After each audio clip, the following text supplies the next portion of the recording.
What do you get when you cross Hidden Object Games, American Pickers, and Pawn Stars? The game simply known as Pickers. I bought it on Steam during a sale because it was cheap and I love Pawn Stars, so I figured it might be worth the small amount of money. And although there's a few flaws, it was well worth the money spent. Let's jump right into the review.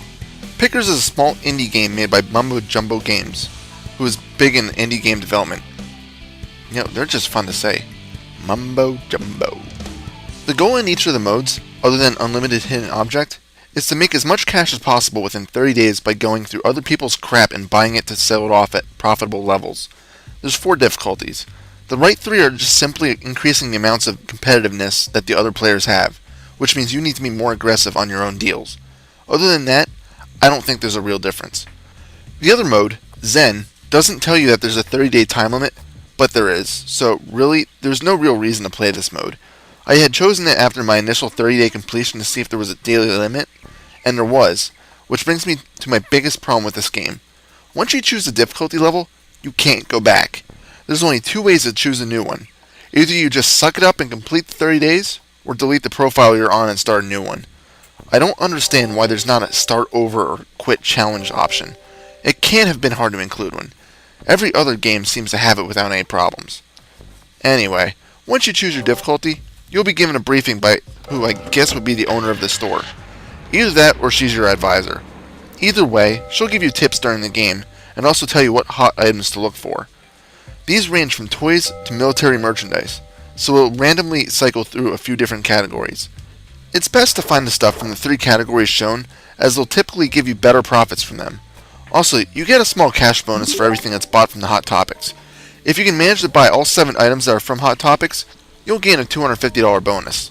If all 7 items are in the top category, $1,000 gets added to your funds.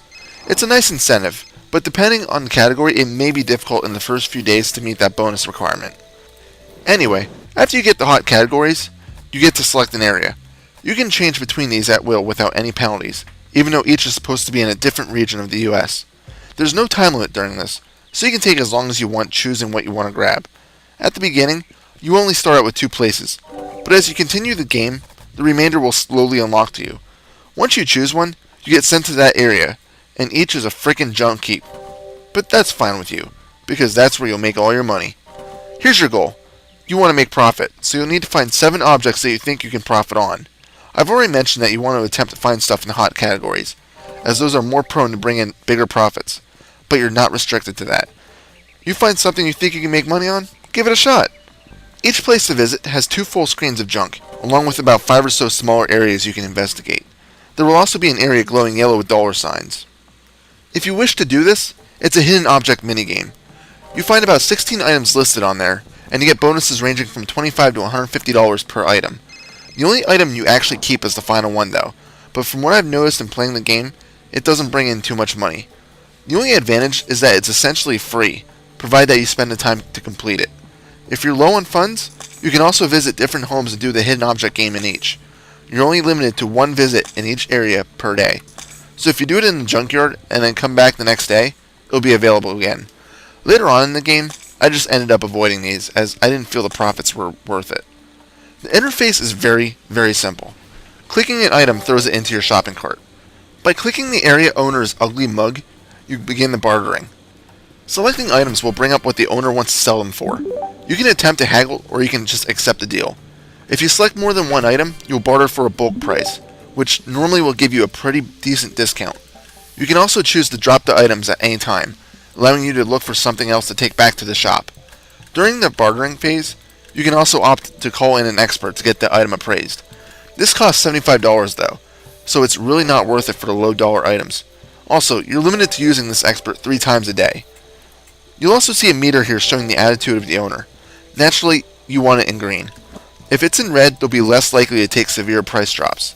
I normally lower prices quite a bit for the high dollar stuff, but for stuff less than a couple $100, I just accept the deal to keep them happy. Here's one of my other grabs. The haggling system is just underutilized. When you're able to cut the price down a bit, it's not a drastic amount. You can't pull it like the Pawn Stars do, where the customer wants $1,000 and you offer $300 and they say okay. Instead, they'll say, well, give me $950. And if you keep this up too much, they'll just throw the item back into the junk heap. You can't barter nearly as well as you should be able to, which hurts the game quite a bit. The whole point should be to get really good prices on stuff, not just to hunt for things and take the first price offered. It can especially get frustrating when you buy items that should fetch a really great price, only to find out you really overpaid on it, and there was no way for you to go any lower. Anyway, you can also get items that are damaged in one way or another. You'll see the condition of these will be listed as unrestored. You should always pay the money to restore them. It's usually a small fee, but the turnaround is usually an amazing profit. Some items won't be as much, but typically it's definitely worth the money. You can also find incomplete items. The best way to sell these is to find the matching piece. Sometimes they're in the same area, other times they're not. Sometimes the sellers will give you hints on where they are. In order to combine them, you just need to add both pieces to the two boxes on the screen, and then press the plus sign. This will combine the items into one, if it's possible. If the two items don't match correctly, they'll just get put back into your stock as is. Just like with restoring, you should always pair these items up. These will often be the biggest steals you can grab, so it's always worth it. Each area has a vast variety of items for sale. Some specialize in one category, and others seem to have a heap of everything. Luckily, the graphics of the game are smooth enough that for the most part, you can tell exactly what everything is. However, sometimes you can't tell what you can and can't pick up. There are objects, such as the glassware in this cabinet, that you would assume to be able to purchase, but when you click on them, you find it's just part of the backdrop. I guess the developer really couldn't do much about this because they wanted each area to look like a picker's dream, in which they do a good job, but I just wanted to point this out. When you do actually go back to the shop, other than restoring, pairing up, or calling in experts, you also get to set prices. The game will tell you what you actually paid for the item, so you naturally want to avoid losing money on anything. I usually try going for a 75 to 100% markup. If it's a hot category item, you can normally get away with really marking up the price. You can adjust prices to anything you've already marked. In order to open a shop for business, you just click the Ready for Customers. Customers will come in and browse. They'll either buy stuff, offer a different price on something, or not buy anything, but that's actually pretty rare. Never take the first price if somebody's haggling with you. Every customer that attempts to haggle will have at least 2 offers before they walk away, and some even have more offers. When everyone's gone, you can choose to close up shop or readjust your pricing. One other issue that's more of an annoyance than anything is that if you have more than one page of inventory, when you set a price, it'll swap pages to show where the item will be placed. Each product is placed in order of highest price to lowest, so all the unpriced stuff is near the end. So often you'll need to constantly be switching between pages just so you can price everything. You also have one other option at any time during your tenure in the shop: auctioning. If you can't sell anything, or you just have no idea what to price it at, you can send it to the auction house. They'll get a 20% commission on the sale, but often it's worth it because they'll be able to sell things much higher than you can. I typically do this for the high ticket stuff I can't sell on the first day, to avoid taking up too much room. You only get one screen of space at first, and then you need to pay it for additional storage spots, so keeping your inventory low is a best practice. Basically, that's all in a day's work for you. You do this 30 total times, and if you can manage to have the largest wallet at the end of the month, you win. There's no unlocks or anything else for winning, other than an achievement. Kind of disappointing that there's no New Game Plus or anything like that, but oh well. Speaking on unlocks, there's a mode called Unlimited HO, or Hidden Object.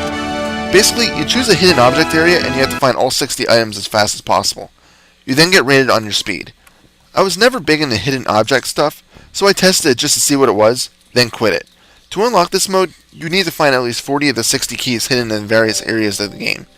These keys are sometimes obvious, and other times not so much.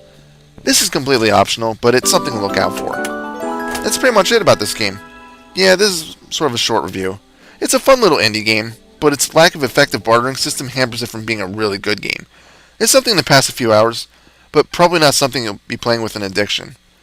But sure as hell beats a Home Alone. Final score? 7 out of 10. This is Reaper. Happy fragging.